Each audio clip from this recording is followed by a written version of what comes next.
Hello भाई, मैं Shubham Yadav. History की पहली क्लास। प्लीज कैसे हो सारे, आना आ जाओ क्लास में।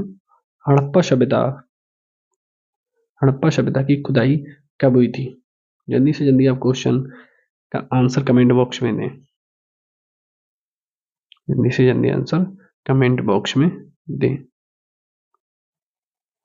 ठीक है, दोनों में मिल जाएगी आपको, हिंदी और इंग्लिश में दोनों में। Civilization was expected in Harappa civilization was in expected in, तो 1921 दयाराम शायनी ने। 1921 दयाराम शायनी ने। 1921 दयाराम शायनी। तो 1921 हो गया, दयाराम शायनी ने की थी। जैसे कि दयाराम शायनी ने। थोड़ा इस पे भी ध्यान दें भाई, क्वेश्चन बढ़िया है। ठीक है, अब इसके जो कि रिलेटेड होंगे पॉइंट, जैसे अगर आपसे पूछे पूछे कि किस नदी के किनारे, तो आप कौन सा क्वेश्चन बताए, तो आप रावी नदी के किनारे। और रावी नदी कहाँ? पाकिस्तान। रावी नदी तो पाकिस्तान में नहीं है, लेकिन रावी नदी उसका जो जल स्तर हो 20%, जब इसकी जब समझौता हुआ तो इसका 20% जो रावी नदी का है वो पाकिस्तान में पानी जाता है, तो 80% अपने पास आता था। तो रावी नदी पाकिस्तान, और हड़प्पा स्थल, जो हड़प्पा सभ्यता है वो रावी नदी के किनारे ही बसा है। तो ठीक है भाई, ठीक है सारे आना।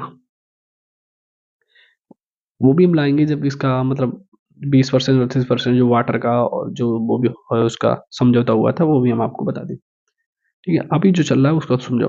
पॉइंट टू क्या कहता है? हड़प्पा की सर्वप्रथम खोज की। भैया पॉइंट बढ़िया है, इस पे ध्यान देना। चार्ल्स मेसन 1826 में। इसको लर्न करें बहुत बढ़िया से। कौन? अभी तक इसकी तीन क्वेश्चन, मतलब इसका जो पहला पॉइंट है थोड़ा इजी है, लेकिन वट दूसरा पॉइंट इजी नहीं है, उस पर ध्यान दें, क्वेश्चन आ भी सकता है। ठीक है, अब हड़प्पा सभ्यता की खुदाई किया तो 1921 में दयाराम शायनी ने।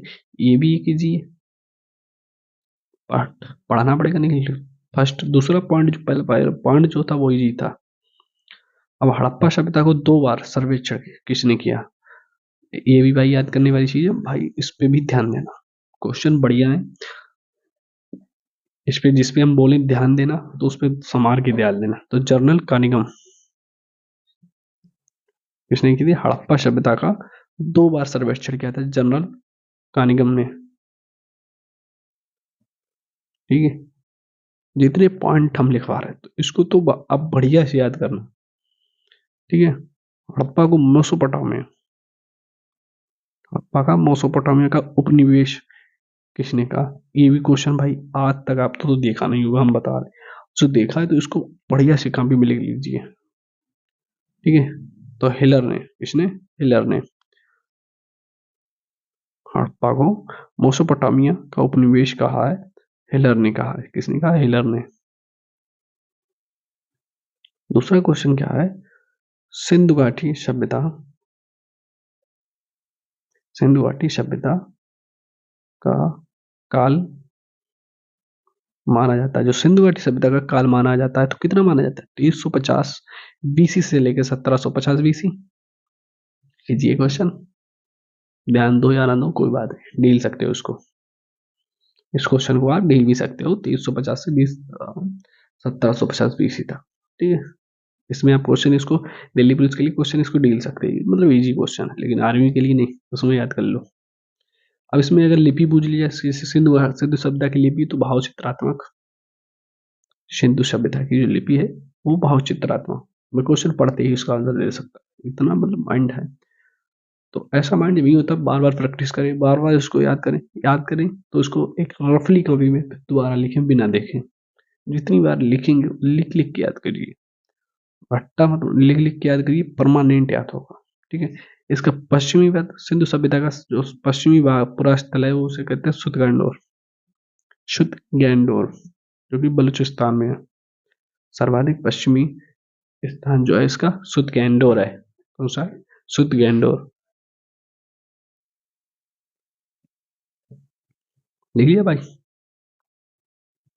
इसके भी पॉइंट देखो। सर्वाधिक पूर्वी पूरा स्थल, अभी सिंधु सभ्यता ही चल रहा नहीं, उसका जो पूर्वी उत्तर, आलमगीरपुर उत्तर प्रदेश। आलमगीरपुर उत्तर प्रदेश कहाँ पे? मेरठ में। मेरठ उत्तर प्रदेश। अब उत्तरी पूरा स्थल, मांद्रा, जो कि हमारे पास आता है जम्मू कश्मीर में।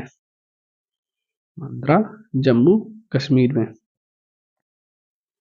सर्वाधिक दक्षिणी पुरा स्थल, सर्वाधिक दक्षिणी पुरा स्थल वो हमारे पास है दायमाबाद, अहमदनगर, महाराष्ट्र में। सर्वाधिक दक्षिणी पुरा स्थल जो है अहमदनगर पुरा। अब सिंधु सभ्यता का जो हमारा क्षेत्रफल है वो 12,99,600 किलोमीटर। कितना है भाई? 12,99,600 किलोमीटर। लिखते जाओ सारे आना। फसल कौन सी है सिंधु सभ्यता की? जो प्रमुख फसल है वो कौन सी है? तो गेहूं और जौ। इसको भी लिख लें भैया। हेलो भैया, इसको भी बढ़िया तरीका लिख लें। ठीक है। क्या होता है इसका जो मुख्य मुख्य विशेषता होती है, जो जिसे हम नगर नियोजन कहते हैं। सिंधु सभ्यता की जो मुख्य विशेषता है उसे क्या कहते हैं? नगर नियोजन। सिंधु सभ्यता की जो प्रमुख विशेषता है उसे कहते हैं नगर नियोजन। प्रमुख व्यवसाय पूछा जाए तो क्या होगा? कृषि। अगर आपसे पूछ दे सिंधु सभ्यता का प्रमुख व्यवसाय,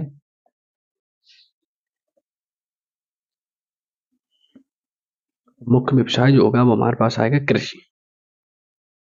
क्या होगा? कृषि।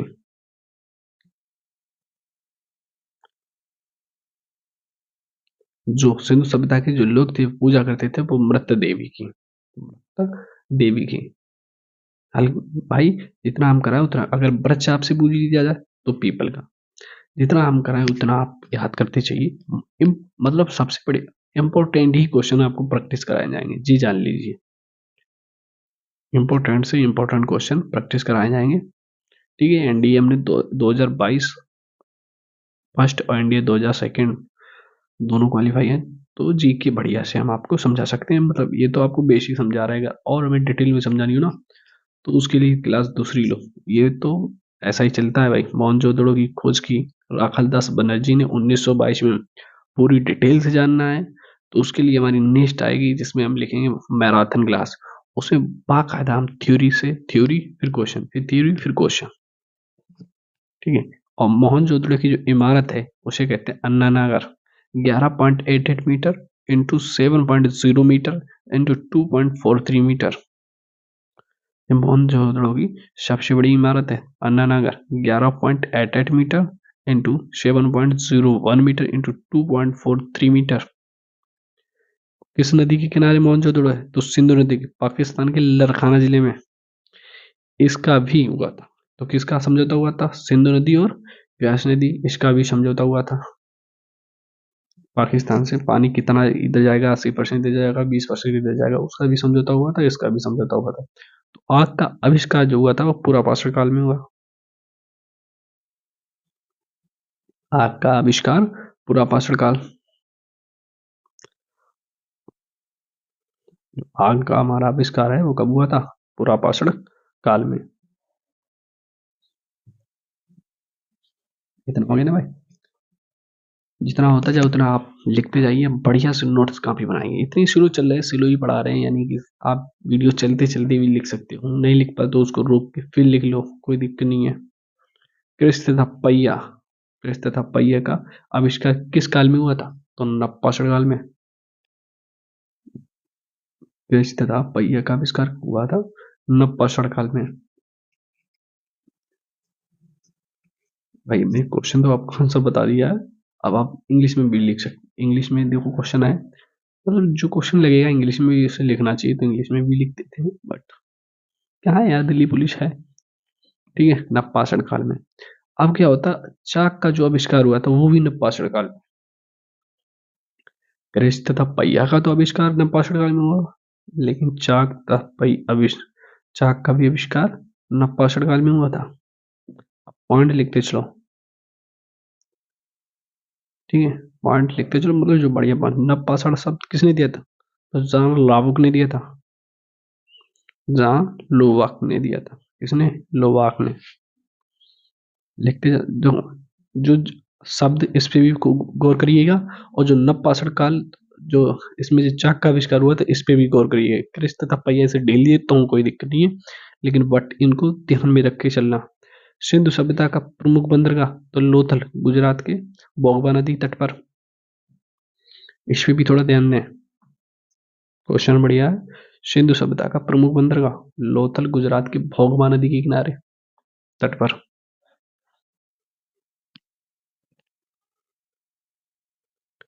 ठीक है। इतिहास के पिता किसे कहा जाता है? ये तो सभी को बताया हुआ है, हेरोडोटस।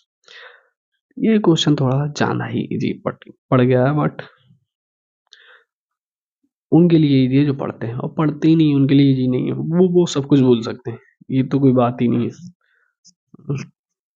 जो इंसान अपना घर भूल सकता तो ये इतिहास का पिता कैसे याद रख के लेगा? हेरोडोटस। ठीक है।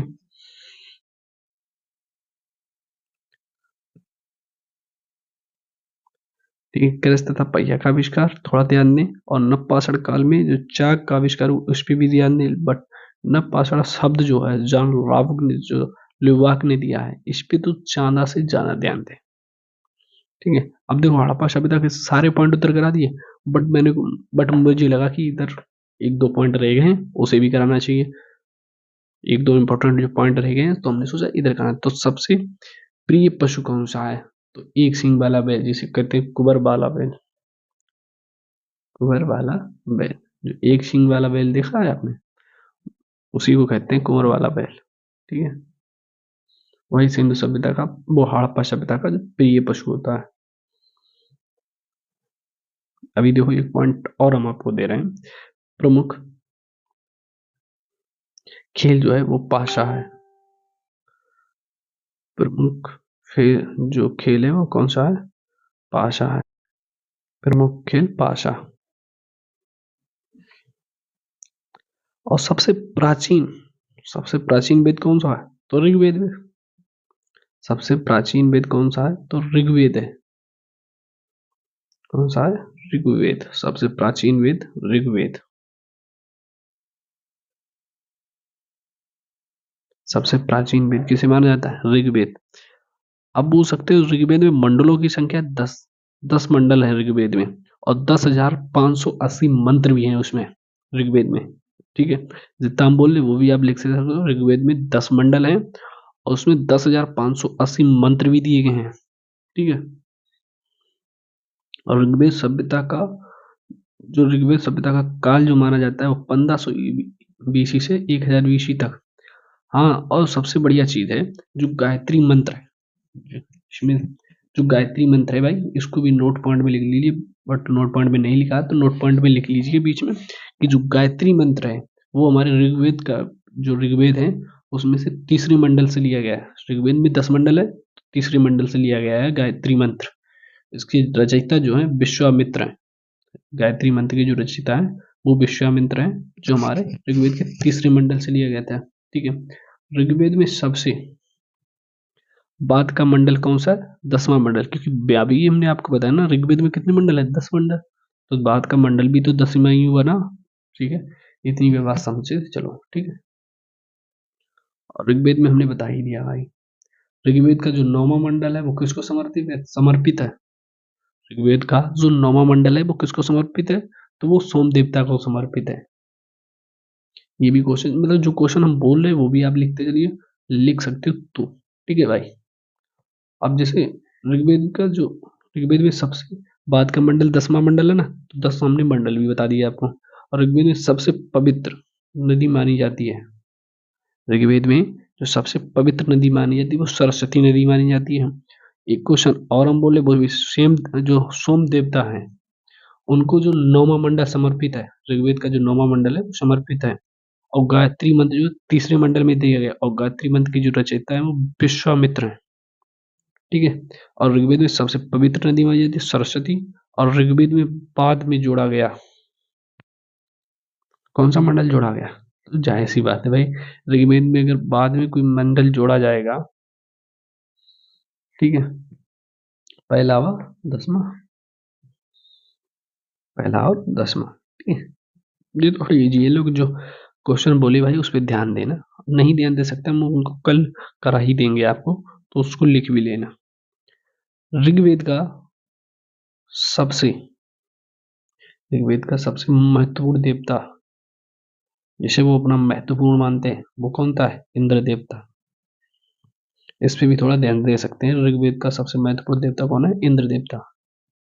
ये थोड़ा क्वेश्चन ध्यान देने वाला है, ठीक है। और क्या कहते हैं, ऋग्वेद में जो गंगा तथा यमुना का उल्लेख हुआ, तो गंगा एक बार था, यमुना 3 बार, ठीक है। जो हमारे पास भैया आता है, जो ऋग्वेद में गंगा का एक बार उल्लेख हुआ और ऋग्वेद और यमुना का 3 बार उल्लेख हुआ, ये भी क्वेश्चन लिख सकते हो। नहीं लिख सकते कोई बात नहीं, हम कल ये भी क्वेश्चन आपको लेते आएंगे और बढ़िया से। आज अगर हम 15 क्वेश्चन करा रहे हैं तो कल 30 क्वेश्चन एक्सपेक्ट कर सकते हैं। कल 30 क्वेश्चन एक्सपेक्ट करेंगे भाई। 30 क्वेश्चन पॉइंट के चक्कर में टाइम हो गया, बट कल 30 क्वेश्चन एक्सपेक्ट करके आपको समझा सकते हैं। तंत्र मंत्र वाला वेद कौन सा है? तो अथर्ववेद, जिसे हम जादू टोना बोल सकते हैं। तंत्र मंत्र तो आता ही है, इसे हम जादू टोना के नाम से भी जाना जा सकता है। उसे हम अथर्ववेद कहते हैं।